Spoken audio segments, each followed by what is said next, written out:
Hello दोस्तों, स्वागत है आपका अपने channel accounting insight with CA Deepak Wadhwa. आज हम डिस्कस करेंगे आईएफआरएस 18 के बारे में। IFRS 18 part 2 management defined performance measures के बारे में।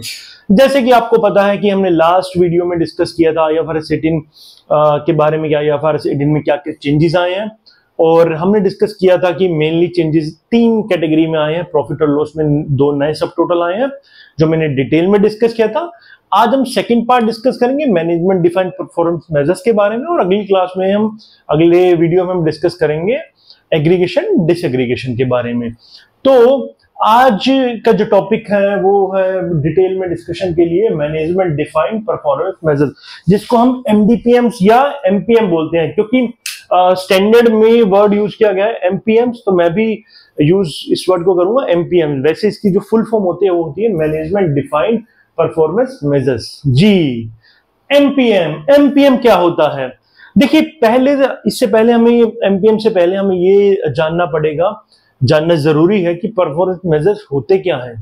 परफॉर्मेंस मेजर्स का मतलब होता है इन जनरल लैंग्वेज कि आप अपनी परफॉर्मेंस को कैसे इवेल्युएट करते हैं, कैसे गेज करते हैं। तो मैनेजमेंट डिफाइंड परफॉर्मेंस मेजर्स का मतलब है कि मैनेजमेंट ऑर्गेनाइजेशन की परफॉर्मेंस को किस तरह से गेज करती है, किन टूल से, किन पैरामीटर से। तो उसको हम बोलते हैं एमडीपीएम या मैनेजमेंट डिफाइंड परफॉर्मेंस मेजर्स या MPM. Management defined performance measures में बेसिकली 2 चीजें इंक्लूड होती हैं। फाइनेंशियल इंफॉर्मेशन भी इंक्लूड हो सकती है और नॉन फाइनेंशियल भी। अगर मैं बात करूं फाइनेंशियल इंफॉर्मेशन में आप एडजस्टेड ऑपरेटिंग प्रॉफिट से, एडजस्टिंग प्रॉफिट से, या रिटर्न ऑन इक्विटी। और अगर मैं बात करूं नॉन फाइनेंशियल में, आप कस्टमर सेटिस्फेक्शन स्टेट्स से जान सकते हैं कि मैनेजमेंट की परफॉर्मेंस मेजर्स किस तरह से मैनेजमेंट इवेल्युएट कर सकती है परफॉर्मेंस को। ओके, परफॉर्मेंस मेजर्स का एक और एग्जांपल हम क्रिकेट से भी समझते हैं। जैसे क्रिकेट में आप देखते हैं कि आजकल T20 काफी पॉपुलर हो चुका है। तो T20 में हम एक बैटर्स की किस तरह से मेजर्स कर सकते हैं performance based on the strike rate, कितने उसका स्ट्राइक रेट है। इसी तरह से बॉलर्स की हम इकोनॉमी रेट से परफॉर्मेंस मेजर्स को गेज कर सकते हैं। विकेट कीपर कितनी स्टंपिंग उसने कितनी है, कैचिंग की है। तो दीज आर सम पैरामीटर जिसके बेसिस हम परफॉर्मेंस को मेजर कर सकते हैं। तो यहाँ पे परफॉर्मेंस मेजर मैनेजमेंट कैसे अपनी ऑर्गेनाइजेशन को इवेल्युएट करती है उसके बारे में डिस्कशन है। तो जैसे कि मैंने बताया कि मैनेजमेंट डिफरेंट पैरामीटर को यूज करके परफॉर्मेंस मेजर्स करती है, इवेल्युएट करती है। वो फाइनेंशियल भी हो सकता है, नॉन फाइनेंशियल भी हो सकता है, बैलेंस शीट से रिलेटेड भी हो सकता है, प्रॉफिट और लॉस के आइटम से रिलेटेड भी हो सकता है। बट जो आईएफआरएस 18 के लिए हमारे लिए मैनेजमेंट डिफाइंड परफॉर्मेंस मेजर्स होंगे, एमपीएम्स होंगे, दीज आर डिफाइंड। वो डिफाइंड है कि वो नॉन गैप परफॉर्मेंस मेजर्स होंगे, पहली कंडीशन। दूसरी condition, these should be related to the profit और लॉस अकाउंट। तो जो परफॉर्मेंस मेजर्स प्रॉफिट और लॉस अकाउंट से रिलेटेड है, नॉन गैप मेजर्स है, और मैनेजमेंट उनको outside the financial statement use करती है पब्लिक कम्युनिकेशन में। पब्लिक कम्युनिकेशन का मतलब होता है कि इन्वेस्टर्स प्रेजेंटेशन में, प्रेस रिलीज में, और वो जो मेजर्स हैं वो मैनेजमेंट का व्यू भी बताते हैं। Then it will be cover under the IFRS MPMs category. Otherwise अगर ये कंडीशन पूरी नहीं होती तो एमपीएम की कैटेगरी में नहीं आते। देखिए, एमपीएम की कैटेगरी में आने से क्या होगा, उसका क्या इंपैक्ट होगा आईएफआरएस 18 में, उसको हम किस तरह से दिखाएंगे, तो इसके ऊपर डिटेल डिस्कशन मुझे अभी आपके साथ करनी है। बट अभी पहले मैं आपको एक ओवरव्यू देना चाहता हूं कि एमपीएम में नॉन गैप परफॉर्मेंस मेजर्स आते हैं, पहली बात। दूसरी बात, इसके अंदर प्रॉफिट और लॉस से रिलेटेड परफॉर्मेंस मेजर आते हैं, और मैनेजमेंट इसको पब्लिक कम्युनिकेशन में यूज करती है, और मैनेजमेंट का ये व्यू होता है, तभी वो परफॉर्मेंस मेजर एमपीएम कहलाएगा। अगर वो एमपीएम कहलाएगा, देन आपको उसका डिस्क्लोजर देना होगा, फाइनेंशियल स्टेटमेंट में एक नोट बनाना पड़ेगा, और नोट में प्रॉपर तरीके से बताना पड़ेगा कि किस तरह से कैलकुलेट किया गया, और उसके रिकंसिलेशन बनानी पड़ेगी। जी, आई होप आपको बात समझ में नहीं आई होगी। हाँ, नहीं आई होगी, खाली डेफिनेशन पढ़ने से थोड़ी बात समझ में आ जाती है। जी, हम कुछ एनालिसिस करेंगे डिटेल्ड में। इसके लिए मैंने आपके लिए एक फ्लो चार्ट बनाया है। जब मैं इस फ्लो चार्ट को आपसे वॉक थ्रू कराऊंगा तब आपको पक्का बात समझ में आएगी। चलिए पहले इस फ्लो चार्ट को रन करते हैं, को वॉक थ्रू करते हैं, जिससे हम ये अंडरस्टैंड करेंगे कि एमपीएम में एक्चुअली क्या मतलब है, क्या क्या चीजें ऐड होती है। अभी तक आपको सिर्फ इतना पता है कि परफॉर्मेंस मेजर्स जो होते हैं वो मैनेजमेंट इवेल्युएट करता है परफॉर्मेंस को, एंड देन आपको ये मैंने बताया कि वो प्रॉफिट और लॉस से रिलेटेड है। तो एक बार हम इस फ्लो चार्ट को वॉक थ्रू करते हैं जो मैंने खास आपके लिए बनाया है। जब आप इसको वॉक थ्रू करेंगे तब आपको एमपीएम क्लियर हो जाएगा। अगर फिर भी नहीं क्लियर होगा तो मेरे पास कुछ एग्जांपल है, तो वहां तो पक्का उसको और क्लियर कर देंगे। तो चलिए सबसे पहले बढ़ते हैं। आपको यह चेक करना है कि जो ये परफॉर्मेंस मेजर है क्या फाइनेंशियल नेचर का है या नॉन फाइनेंशियल का नेचर का है। जैसे मैंने बताया कि परफॉर्मेंस फाइनेंशियल भी हो सकती है, नॉन फाइनेंशियल भी, बट एमपीएम में आने के लिए, मैनेजमेंट डिफाइंड परफॉर्मेंस मेजर्स में आने के लिए, आईएफआरएस 18 की इस कंडीशंस में आने के लिए, कैटेगरी में आने के लिए आपको ये चेक करना है कि फाइनेंशियल है या नॉन फाइनेंशियल। अगर नॉन फाइनेंशियल है तो एमपीएम में कैटेगराइज नहीं होगा, अगर फाइनेंशियल होगा तभी वो कैटेगराइज होगा। तो पहली बात, परफॉर्मेंस मेजर फाइनेंशियल होना चाहिए अगर उसको एमपीएम बनना है। जी बिल्कुल। दूसरा चेक, फाइनेंशियल में आगे क्या मैनेजमेंट ने उसको पब्लिक कम्युनिकेशन में यूज किया है। जब मैं बात कर रहा हूं पब्लिक कम्युनिकेशन की, तो पब्लिक कम्युनिकेशन का मतलब है कि जैसे मैनेजमेंट प्रेस रिलीज करती है और इन्वेस्टर प्रेजेंटेशन करती है, तो उन प्रेजेंटेशंस में मैनेजमेंट उस परफॉर्मेंस मेजर्स को यूज करती है। उस मैनेजमेंट दिखाती है अपना व्यू कि ये मेरी परफॉर्मेंस मैंने इस बेस पे गेज की है। अगर आपका आंसर यहां पे आता है यस, तब आप आगे बढ़ेंगे, अगर नो तो वो एमपीएम नहीं माना जाएगा। जी नेक्स्ट चेक तो आपको पता लग ही गया होगा, और जहां पे मैंने हाथ का निशान बना रखा है, ये देखिए इंपॉर्टेंट हाईलाइट किया गया है कि चेक मेजर अ सब total of income and expenses. क्या ये सब total of income and expenses है? ये देख रहे हैं अभी इंपॉर्टेंट, सब total of income and expenses. If yes, अगर यस है तभी आप आगे बढ़ेंगे, अगर नो तो आउट। इसका मतलब क्या है कि परफॉर्मेंस मेजर तभी एमपीएम कहलाएगी जब वो सब total of income and expense होगा। जब वो सब total of income and expense होगा, then only it will be treated as a MPM. Okay, अगला चेक कीजिए क्या ये परफॉर्मेंस मेजर स्पेसिफाइड है आईएफआरएस 18 में या किसी और स्टैंडर्ड में। दो बातें होंगी, या तो हाँ होगा या ना होगा। देखिए डेफिनेशन में साफ साफ लिखा था कि it should be non gap. Non gap का मतलब है कि वो किसी स्टैंडर्ड में स्पेसिफाइड नहीं होना चाहिए, वो किसी स्टैंडर्ड में स्पेसिफाइड नहीं होना चाहिए। तो इसलिए अगर आप इस फ्लो चार्ट में देखिए, अभी तक हम यस यस पे आगे बढ़ते जा रहे थे, बट यहां पे यस पे काटा, मतलब एमपीएम नहीं है। कहने का मतलब है कि सब total of income and expense तो है, बट वो सब टोटल किसी स्टैंडर्ड में, आईएफआरएस स्टैंडर्ड में डिफाइंड नहीं होना चाहिए। मींस नॉन गैप परफॉर्मेंस होना चाहिए। अगर नॉन गैप परफॉर्मेंस है तो यहां पे आएंगे आप। अगर किसी स्टैंडर्ड में डिफाइंड है तो एमपीएम नहीं है, बट अगर किसी स्टैंडर्ड में डिफाइंड नहीं है then only you will proceed further, तब आप आगे बढ़ेंगे। आगे बढ़ते हैं। अब ये भी क्लियर हो गया कि नॉन गैप परफॉर्मेंस है, यानी कि किसी स्टैंडर्ड में डिफाइंड नहीं है। तो उसके बाद देखते हैं कि क्या ये मैनेजमेंट का व्यू बताता है, क्या ये परफॉर्मेंस मेजर मैनेजमेंट का व्यू बताता है। दो बातें होंगी, या तो बताता है या नहीं बताता। बताता है तो मुबारक हो, एमपीएम हुआ है, तो ये एमपीएम की डेफिनेशन में फॉल करेगा। अगर ये मैनेजमेंट का व्यू नहीं बताता है तो दो बातें होंगी। देखिए मोस्ट ऑफ द सिनारियोज में क्या होगा कि जो ये परफॉर्मेंस मेजर्स है ये मैनेजमेंट का व्यू बताएगा। अगर नहीं बताएगा तो हम प्रिज्यूम कर लेंगे कि ये मैनेजमेंट का व्यू बताता है, अनलेस मैनेजमेंट के पास कोई रीजनेबल और सपोर्टेबल डॉक्यूमेंटेशन है टू रिबट दिस प्रिजम्पशन। देखिए कहने का मतलब ये है, कई बार मैनेजमेंट को कुछ परफॉर्मेंस व्यू रेगुलेशंस के कारण देने पड़ते हैं, लॉ की रिक्वायरमेंट के कारण देने होते हैं, बट वो उनके इंटरनल मैनेजमेंट डिस्कशंस का पार्ट नहीं होता, वो उनके इंटरनल मैनेजमेंट डिस्कशन का पार्ट नहीं होता, तो वो मैनेजमेंट का व्यू नहीं होता।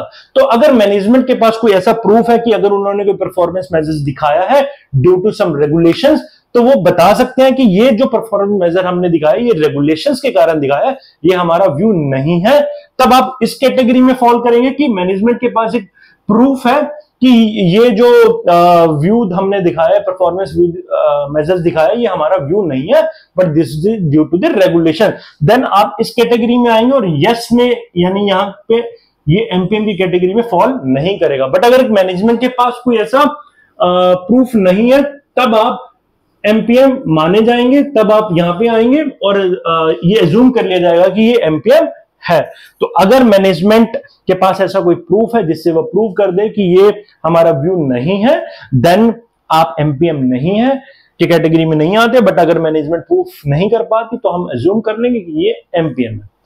ओके, इसको फटाफट से समराइज करते हैं। देखिए, क्या फाइनेंशियल है, नॉन फाइनेंशियल है। पहली बात, फाइनेंशियल होना चाहिए। दूसरी बात, मैनेजमेंट ने इसको पब्लिक कम्युनिकेशन में यूज किया होना चाहिए। तीसरी बात, सब टोटल ऑफ इनकम और एक्सपेंस होना चाहिए। उसके बाद ये किसी स्टैंडर्ड में डिफाइंड नहीं होना चाहिए।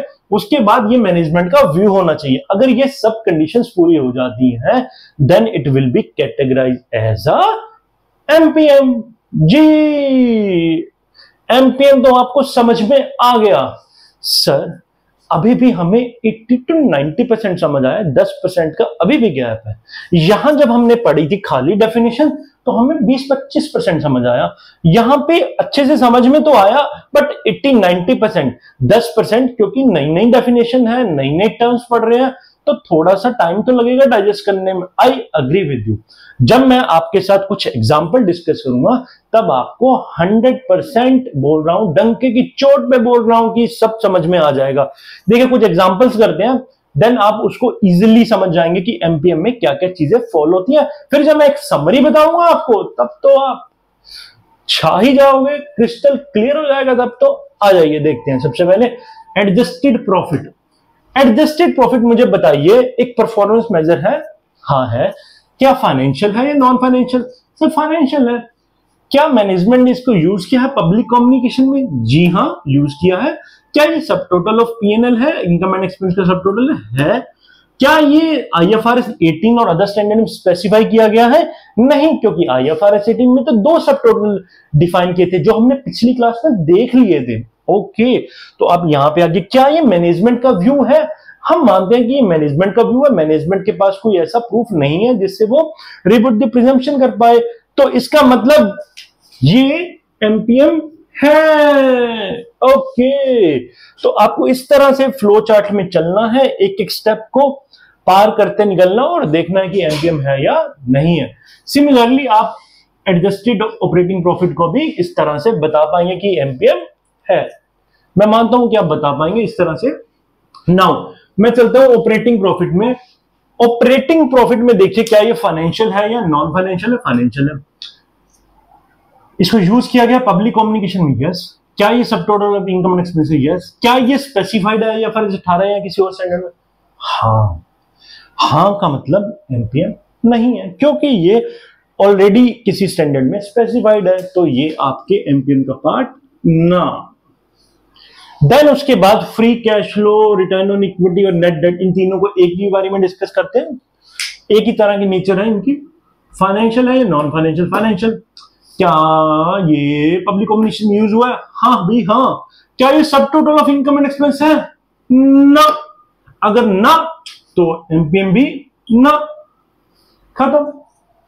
और लास्ट वाला तो इशारों इशारों में करेंगे। चलिए,